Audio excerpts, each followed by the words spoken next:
अस्सलाम वालेकुम स्टूडेंट्स। तो स्टूडेंट्स उम्मीद है आप सब खैरियत से होंगे। तो बच्चों जिस तरह हमने चैप्टर नंबर 12 स्टार्ट कर दिया 9 class math new book, chapter number 12 का नाम है इंफॉर्मेशन हैंडलिंग। तो आज इसका question number 4 and question number 5 इस लेक्चर में हम कवर अप करेंगे। तो क्वेश्चन नंबर 4 की स्टेटमेंट पढ़ लेते हैं और फिर देखते हैं हमने आगे क्या करना है। वो कह रहा है कि following a group of grade 10 students obtain the following marks out of 100 in English test. तो 100 आउट ऑफ 100 मार्क्स उसने ना, एक ग्रुप है हमारे पास 10 ग्रेड का, उसने मार्क्स गेन किए। वो कह रहा है कि classify the data into frequency distribution table by direct method. तो ये डायरेक्ट मेथड से हम इसको करेंगे। Taking 6 as the size of the class, limit जो क्लास लिमिट है यानी वो जो क्लास साइज है, जो स्टेप साइज है वो 6 का रखना है। और also find the class limit with the least frequency and construct histogram for data. और वो कह रहा है कि जो क्लास लिमिट जिसके अंदर सबसे कम फ्रीक्वेंसी वाला डाटा है वो भी बताओ, और साथ में आपने इसका एक हिस्टोग्राम भी कंस्ट्रक्ट करना है। ठीक हो गया। तो हिस्टोग्राम क्या होता है, कैसे कंस्ट्रक्ट करना, वो भी आपको सिखाऊंगा और आपने ये सारा क्वेश्चन किस तरह सोल्व करना है। तो हम इसको स्टेप बाय स्टेप लेके चलते हैं। सबसे पहले तो ये डाटा देखते हैं। तो इस डाटे में सबसे छोटी वैल्यू जो है तो वो देखनी है, फिर सबसे बड़ी वैल्यू देखनी है। ठीक है। तो ये डाटा को सबसे पहले देखते हैं और उसमें सबसे छोटी और सबसे बड़ी वैल्यू को पहले ढूंढना शुरू करते हैं। तो यहाँ पे ये 3, ठीक है, ओके। तो सिर्फ 33, ठीक है। तो 33 ही सबसे छोटी वैल्यू है और सबसे अब बड़ी वैल्यू ढूंढते हैं। तो 50, 50, 40, 50, 60 है हमारे पास, 62 है। 62 सबसे बड़ी है नहीं, तो 62 सबसे बड़ी वैल्यू होगी और 33 सबसे छोटी वैल्यू होगी। तो यहाँ पे लिख लो कि स्मॉलेस्ट जो हमारे पास वैल्यू है वो आप 33 हमने अभी ढूंढ ली, और जो लार्जेस्ट वैल्यू है इस डाटा के अंदर तो वो हमने कितनी अभी फाइंड आउट की, 62। चलो भाई क्लास लिमिट की तरफ चलते हैं। अब क्लास लिमिट कैसे बनानी है उसको भी देख लेते हैं, कोई मसला नहीं होने वाला। ठीक है। तो क्लास लिमिट यानी क्लास साइज हमने क्या बनाना है, सबसे पहले 6 मतलब उसको एज अ क्लास साइज लेना है। तो देख लेते हैं। अब 33 छोटा है सबसे, तो 33 से स्टार्ट करते हैं। 33, 33, 34, 35, 36, 37 एंड 38। तो 38 6 में हो गया पूरा। उसके बाद 39, 40, 41, 42, 43, 44। तो 39 से आ गया 44। उसके बाद 45 से 45, 46, 47, 48, 49 एंड 50। तो अगला आ गया 45 से 50, फिर 51 से 51, 52, 53, 54, 55, 56। तो अगला आ गया 56 तक। और फिर 57 से 57, 58, 59, 60, 61 एंड 62। और जो सबसे बड़ी वैल्यू है 62 वो आ गई। तो मजीद हमें आगे जाने की जरूरत नहीं है। अब सबसे पहले तो हम इसकी फ्रीक्वेंसी डिस्ट्रीब्यूशन टेबल के हिसाब से टैली मार्क और फ्रीक्वेंसी बना ले। आगे फिर हमने हिस्टोग्राम कंस्ट्रक्ट करना है, तो उसके लिए भी जो करना है वो भी मैं आपको भी करना सिखाऊंगा, कोई मसले वाली बात नहीं है। ठीक है। तो सबसे पहले फ्रीक्वेंसी डिस्ट्रीब्यूशन टेबल के लिए फ्रीक्वेंसी को जरा फाइंड आउट कर ले। तो 36, 38 के दरमियान तो पहले ही पता चल रहा है, सिर्फ एक ही आ रहा है, इसके अलावा कोई 3 वाला एज के नंबर नहीं है। तो यहाँ पे मान लिया। अब नेक्स्ट मार्कर्स यूज करते हैं। अब 39 से 44, तो 39 से 44 तक ढूंढना शुरू करते हैं। 39 से 44, 39 से 44। तो ये 40 इसके दरमियान आ रहा है। 39 से 44 तो ये भी कवर हो रहा है। और 39 से 44, 39 से 44, 39 से 44, 39 से 44, 44, 44, 44। ठीक हो गया। तो 44 के अंदर ही अंदर ये सारी वैल्यूज आ रही है। अच्छा मैं बोल 44 44 रहा हूँ, तो मैं ये देख रहा हूँ कि ये 44 के नीचे या 44 के इक्वल आ रहे हैं, तो उसके लिए मैं कह रहा हूँ, उसके लिए सिर्फ बोला लाइक ये 40 था, इसको मैंने 44 बोलने का मकसद ये था कि 44 से अंदर ही लाइक 39 और 33, 39 और 44 के अंदर कवर हो रहा है। ठीक है। तो ये कितने, 1 2 3 4 5 6। तो यहाँ पे ये भी 6 आ गया। अब हमने 45 से 50 तक देखना है, तो उसको भी देख लेते हैं। 45 से 50, 45 से 50, 45 से 1 2 45 से है ना बड़ा, तो 45 और ये भी 45, तो ओके 45 ये भी आ गया, 50 ये भी आ गया, 49 ये भी 45 और 50 के दरमियान है, ठीक है। ये 50 itself आ गया और 49 आ गया, 50 आ गया, 49 आ गया और 47 आ गया, 46 आ गया, 47 आ गया, 46 आ गया, ये हो गया। तो अब इसको और तो नहीं है तो गिन लेते हैं। तो 1 2 3 4 5 6 7 8 9 10 11 12 13 14 और ये आ गया 15, ठीक हो गया। तो 48, तो 15 ये पूरे हो गए, ठीक हो गया। तो यहाँ पे लिख लिया 50। तो अब 51 से 56 तक ढूंढते हैं, ठीक है। तो 51 से 56 की तरफ चलते हैं।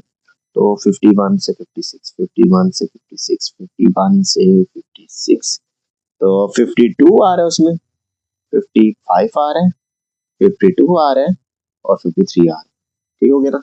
तो ये 4 आ गए, इसके अलावा तो कोई नहीं है, तो 4 आ गए। उसके बाद 57 से 62 तो जो बच गया बस वो, तो हम 57 से 62 ढूंढ रहे हैं। तो ऑब्वियसली सारे कवर हो जाएंगे, 1 2 3 4 और 5 और 62 6, तो ये तो सारे कवर हो गए। तो अब सारा डाटा हमने खत्म कर दिया। अच्छा ये पहले के लिए था, ठीक, इसलिए मैंने इसको पहले के लिए इसको कर दिया। तो ये हमारे पास 6 थे, तो ये भी हमारे पास कवर हो गए। और इन सबको फ्रीक्वेंसीज को प्लस कर लो ताकि आपके पास पता चल जाए कि आपके पास टोटल फ्रीक्वेंसी यानी क्या है। तो है 15, यहाँ चलो ऊपर से शुरू कर लो। 6 और 1 7, 7 और 15, 22, 22 और 4 हमारे पास आ गया। 22 और 4 कितना, 26, 26 में 6 प्लस किया तो 32 ही आपके पास है, यानी टोटल फ्रीक्वेंसी हमारे पास तैयार, ठीक है। अगर आपने इसका टैली मार्क बनाना है तो जल्दी से टैली मार्क भी बना लो अपनी आसानी के लिए, ठीक है। 1 1 2 3 4 5 6, 1 2 3 4 5 6 7 8 9 10 11 12 13 14 एंड 15। याद है मैंने आपको टैली मार्क करना सिखाया था कि लाइक 4 तक आप सिंपल लाइन ड्रॉस करोगे और 5वीं के लिए इसको कट कर दोगे, ठीक हो गया। 4, तो 1 2 3 4 6, 1 2 3 4 5 एंड 6, ठीक हो गया। तो ये सिंपली हमारे पास बन जाएगा।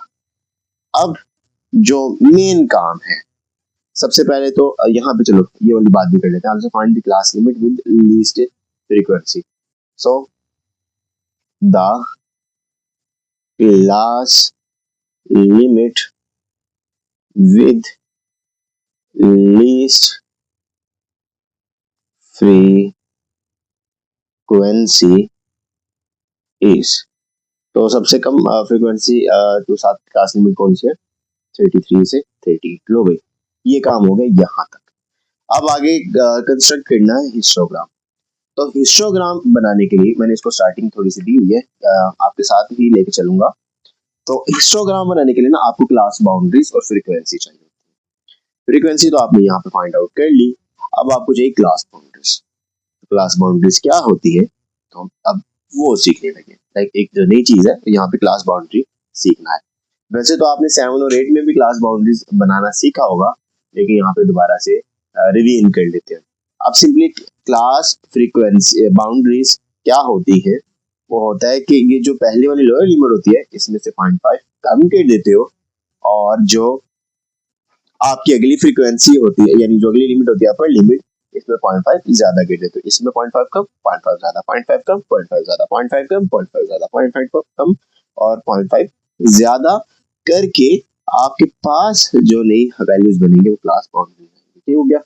तो 33 की जगह 32.5 और साथ में 38.5, उसके बाद 38.5 से 44.5, उसके बाद 44.5 से, ये देखो 45 है ना, तो 44.5, 0.5 कम, इसमें 0.5 ज्यादा, तो 50 पॉइंट, ठीक है।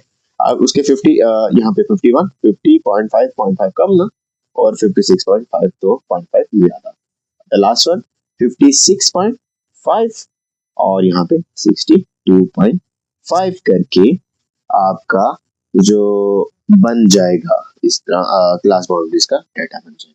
ठीक है, अब मेन जो हमारा काम है हिस्टोग्राम ड्रॉ करना, क्योंकि क्लास बाउंड्रीज हमने फाइंड आउट कर ली, तो हिस्टोग्राम को स्टार्ट करते हैं। जिस तरह मैंने पहले कहा था कि एक्स एक्सिस पे आपकी होंगी क्लास बाउंड्रीज और वाई एक्सिस पे होगी आपकी फ्रीक्वेंसी। तो आपको ये दोनों चीजें चाहिए थी, इसलिए हमने वो टेबल बना दिया। ठीक है, अब स्टार्टिंग कैसे करनी? हिस्टोग्राम होती है, रेक्टेंगल्स होती हैं, ये भी आपने 8 क्लास 7 क्लास में पढ़ा था। ये हिस्टोग्राम रेक्टेंगल्स की फॉर्म में होती है। ठीक हो गया, शेप्स होती है, बार्स भी आप इसको कह सकते हो।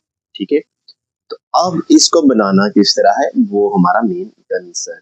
ठीक है, तो अब इसको जब स्टार्ट करेंगे ना, तो ये देखो, अब क्लास फ्रीक्वेंसी, जो फ्रीक्वेंसी है वो क्लास बाउंड्रीज के हिसाब से, यानी 32.5 से 38.5 में कितनी फ्रीक्वेंसी पड़ी हुई है 1। यहाँ पे मैं ना दिखा देता हूँ।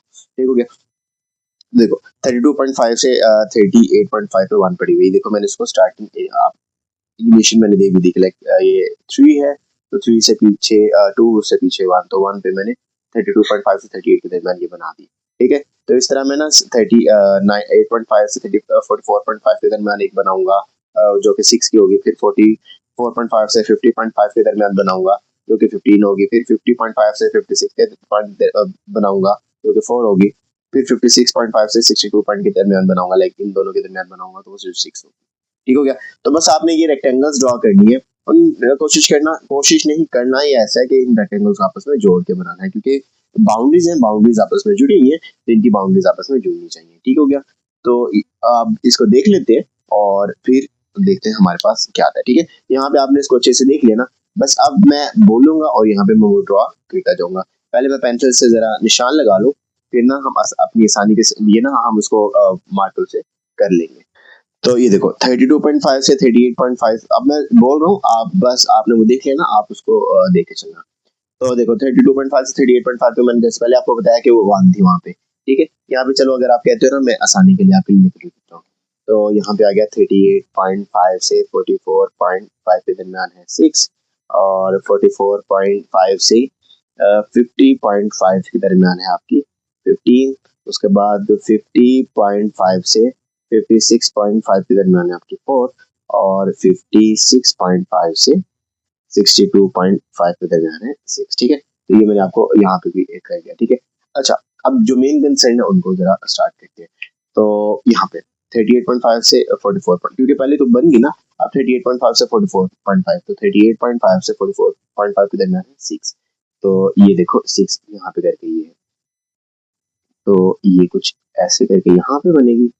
तो लाइक अगर यहाँ पे मैं इसको ड्रॉ करूँ, हमारे पास डी है, डी से कर लेते हैं बजाय, तो स्केल डी से कर लेते हैं। तो इसको अगर ड्रॉ करें तो पर्पल से कर ले, तो ये देखना जरा मेरे साथ।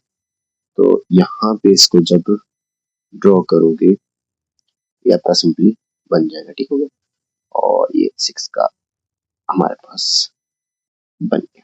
ठीक है, तो अब अगर जो अगला है 44.5 से 50.5 के दरमियान, तो 44.5 से 50.5 के दरमियान है 15 का, तो 15 यहाँ पे पड़ा है। पहले इसको पेंसिल से कर लेते हैं ताकि आसानी के लिए, लाइक यहाँ से यहाँ, तो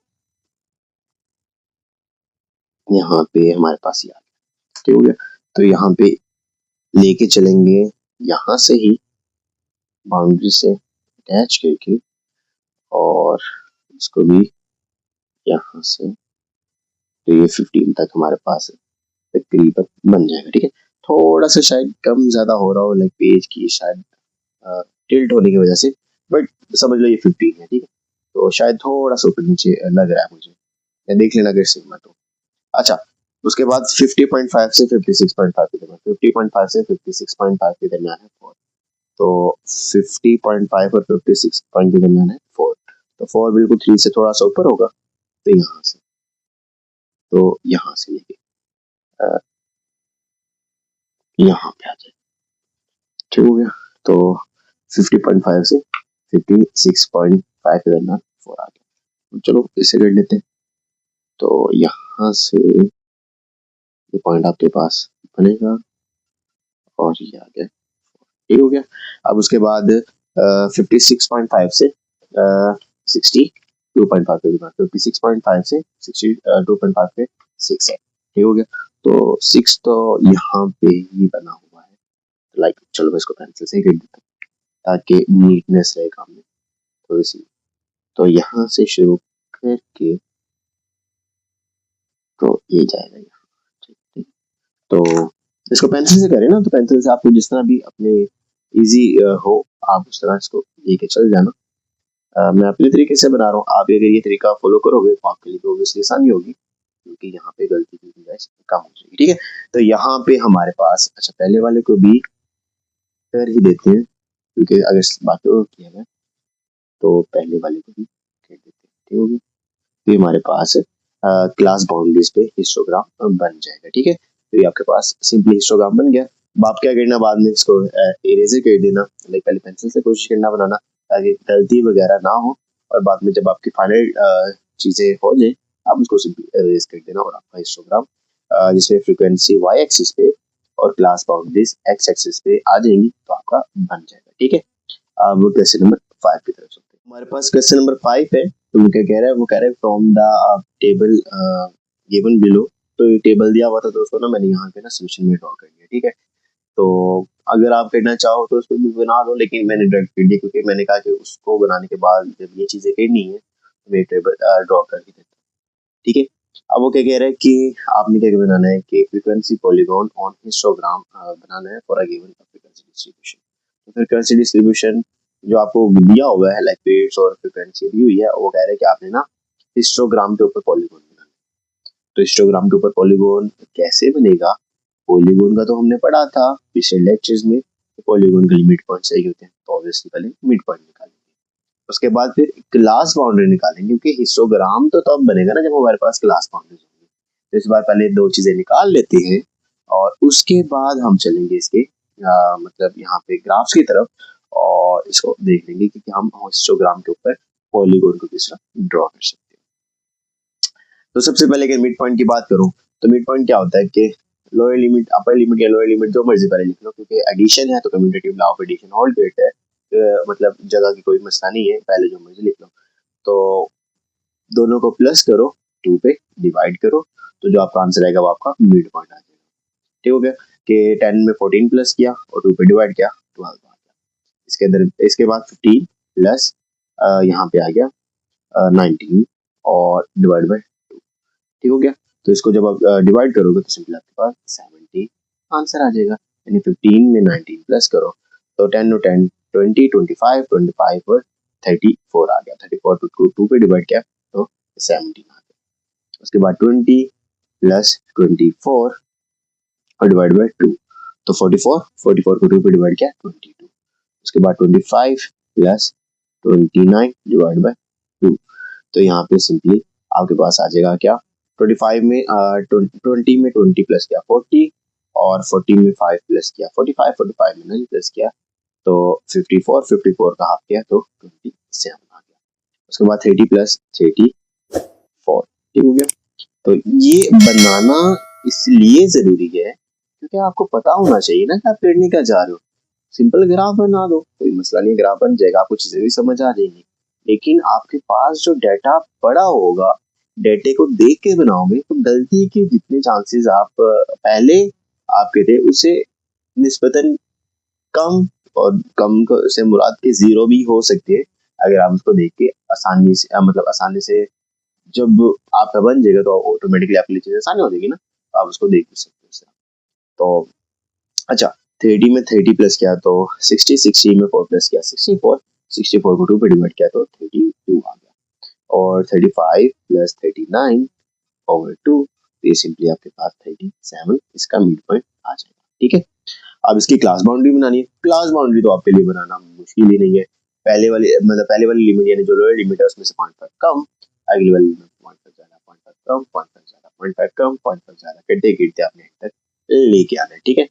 तो यहाँ पे शुरू कर दो 9.5 और यहाँ पे 14.5, अगला 14.5 और 19.5, इससे अगला 20 तो 19.5 और यहाँ पे आ जाएगा 4.5, उसके बाद 24.5 और 29.5, ठीक हो गया। 30, तो 29.5 और 34.5। अगला 35, तो 35 34.5 और यहाँ पे 39.5 और ये आपकी क्लास बाउंड्रीज बन जाएंगे। ठीक है, अब इनकी मदद से हम पहले हिस्टोग्राम बनाएंगे इस क्लास बाउंड्रीज और फ्रीक्वेंसी की मदद से, और फिर इस हिस्टोग्राम को बनाने के बाद हम उसके ऊपर पॉलीगॉन बनाएंगे। ठीक, तो यहाँ पे ना मैंने ना जल्दी से मतलब वक्त बचाने के लिए ना कि हिस्टोग्राम मैंने पहले बना दिया। अब हिस्टोग्राम पहले क्यों बनाया, आपने हिस्टोग्राम पीछे भी आपने पढ़ा होगा कि हिस्टोग्राम में किस तरह बनाना आपको सिखाया था अभी इस लेक्चर में। तो उसी जो चीज है उसको फॉलो करके मैंने हिस्टोग्राम बना दिया। ठीक है ना, कि यहाँ पे एक्स एक्सिस में मैंने मिड पॉइंट्स ले लिए और वाई एक्सिस में मैंने फ्रीक्वेंसीज ले ली, और ये देख लो मिड पॉइंट्स ये आ गए और यहाँ पे फ्रीक्वेंसीज आ गई, और इसके हिसाब से याद है मैंने जैसे कहा था कि बाउंड्री टू बाउंड्री अटैच करके हिस्टोग्राम बना। अच्छा, हिस्टोग्राम बन गया। अब अगली बात है कि हिस्टोग्राम के ऊपर हमने फ्रीक्वेंसी पॉलीगॉन बनानी थी, जो ये देखो फ्रीक्वेंसी पॉलीगॉन इसके ऊपर बनानी थी। अब फ्रीक्वेंसी पॉलीगॉन बनाने की तरफ चलते हैं। ठीक है, अब बात ये है फ्रीक्वेंसी पॉलीगॉन कैसे बनती है, तो हमें तो नहीं आता। फ्रीक्वेंसी पॉलीगॉन अलबत्ता बनानी आती है। फ्रीक्वेंसी पॉलीगॉन के हमारे लिए हमारे पास मिड पॉइंट्स होने चाहिए थे। तो ये जो थे ना मिड पॉइंट्स, ये देखो ये मिड पॉइंट्स, ये मैंने यहाँ पे बना भी लिए। अब मिड पॉइंट्स मैंने कैसे बनाए कि लाइक अगर मैंने पहला 12 से स्टार्ट किया ना, ये देखो यहाँ से पहला 12 से स्टार्ट हो रहा है ना, तो 12 में मैं जैसे ये देखो यहाँ पे एक हमें चीज नजर आ रही है कि हर मिड पॉइंट से दूसरे मिड पॉइंट के दरमियान 5 की डिफरेंस है। ऑब्वियसली यहाँ भी मैंने 5 की डिफरेंस यानी पहला 12 किया, ये छोटे वाला जो आपको ऑरेंज वाला नजर आ रहा है ना, ये देखो 12, अगला 17, 22, 27, 32, 37, और ये मैंने मिड पॉइंट इसके बना दिए। अच्छा, यहाँ पे एक इंटरेस्टिंग फैक्ट अगर आपको मैं बताऊं ना, तो जब आप पॉलीगॉन फ्रीक्वेंसी डिस्ट्रीब्यूशन टेबल की मदद से हिस्टोग्राम के ऊपर बनाओगे ना, तो आपको एक चीज बड़ी खूबसूरत सी एक नजर आएगी, वो ये कि जो आपका हिस्टोग्राम का हर बार होगा, हर रेक्टेंगल होगी ना, उसके बिल्कुल सेंटर में आपका वो जो पॉलीगॉन बनेगा, क्योंकि ऑब्वियसली वो मिड पॉइंट है ना, तो मिड पॉइंट हमेशा उसके सेंटर में बनेगा। क्योंकि देखो ये तो हमें पता ना कि मिड पॉइंट है, लेकिन इसके ऊपर जब हम ड्रॉ करेंगे तो ऑटोमेटिकली वो उसके दरमियान में ही जाएगा। आप देख लो, चाहे आप 9.5 और 14.5 को प्लस कर लो तो और 2 पे डिवाइड कर लो, 9.5 और 14.5 को पहले प्लस कर लो, 9 और 8.5 10 हो गया, 10 में 14 प्लस किया ऑटोमेटिकली 24, 24 को 2 पे डिवाइड किया तो 12 आ गया। तो ये देखो ये जितनी भी चीजें है ना, लाइक ये जितने भी हमने क्लास बाउंड्रीज बनाई है, तो ये ऑटोमेटिकली इनके दरमियान जो ये ऑरेंज में लिखा हुआ है ना, ये इनकी मिड पॉइंट ही है। तो ऑटोमेटिकली अगर मैंने ये बनाए हुए, तो अगर ये मैंने मिड में एग्जैक्ट मिड में बनाए हैं, तो अगर ये मिड में बने हैं तो यहाँ पे तो बाकी रीजन मतलब आपको ज्यादा मेहनत करने की जरूरत ही नहीं है। आपने बस मतलब मिड पॉइंट्स को भी फ्रीक्वेंसीज पे चेक करना था ना, मिड पॉइंट्स को भी फ्रीक्वेंसीज पे चेक करना था। तो ऑब्वियसली जब जो आपके पास हिस्टोग्राम है वो आपकी जो, अच्छा ये मिड पॉइंट आ गया, और ये साथ में और ये क्या चीजें दी हुई है मैंने, मिड पॉइंट मैंने यहाँ पे चलना मिड पॉइंट मैंने बनाए हुए ऑरेंज को यूज करके, और जो मैंने बनाए हुए हैं क्लास बाउंड्रीज,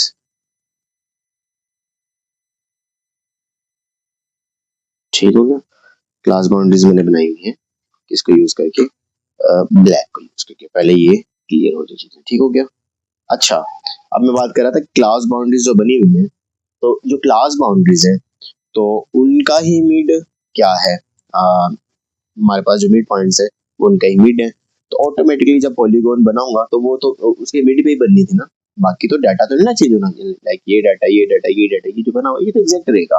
तो बस इन सब डाटा के बिल्कुल सेंटर में हम बना देते हैं, नंबर्स को अटैच कर देते हैं, लाइक यहाँ पे बस यहाँ पे निशान लगा देते हैं और हमारा ऑटोमेटिकली बन जाएगा। ये देखो जिनके दरमियान में था तो यहाँ पे ये पहले आ गया, दरमियान में ये आ गया, और 22 ये आ गया, और ये 27 ये आ गया, और ये 32 आ गया, 37 आ गया। ठीक है, तो सिंपली आपने बस इसको अटैच कर लेना है, और अटैच करने के बाद आपका सिंपली आंसर आ जाएगा। ठीक है, तो जो हमारे पास उसका क्वेश्चन था, क्वेश्चन क्या था कि हिस्टोग्राम के ऊपर पॉलीगॉन बनानी है, तो हमने सिंपली बना दो। ठीक है, अब इसको अटैच कर लेते हैं, इसे अटैच कर लेते हैं। ठीक हो गया। तो यहाँ पे पहले इसको नीचे से अटैच कर लें कि ये यहाँ पे ऐसे अटैच हो गया। ठीक हो गया। हिंट ये चल नहीं रहा, इसको क्या हुआ? अच्छा, दूसरा ले लेते हैं। तो ये देखो यहाँ पे यार, ठीक हो गया। उसके बाद इसको यहाँ से ऐसे अटैच कर दिया इसके साथ, तो ये अटैच हो गया। उसके बाद यहाँ पे अटैच कर दिया, यहाँ पे। उसके बाद ये अटैच कर दिया यहाँ पे पॉइंट, और उसके बाद ये पॉइंट यहाँ पे अटैच कर दिया। ठीक है, और लाइक थोड़ा सा देख लेना ऊपर नीचे शायद हो सकता है, तो ये थोड़ा स्ट्रेट करके ये पॉइंट अटैच हो गया। और उसके बाद आप इसको नीचे ले आओ, यहाँ कहीं पे भी ले आओ। ठीक है, तो यहाँ पे आप ले आओ, तो ये सिंपली आपका ग्राफ ड्रॉ हो जाएगा। ठीक है, तो ये आपका जो हिस्टोग्राम के ऊपर है, हिस्टोग्राम के ऊपर आपकी फ्रीक्वेंसी पॉलीगॉन सिंपली बन जाएगी। ठीक है, तो ये सिंपली हमारे पास ये ग्राफ ड्रॉ हो जाएगा।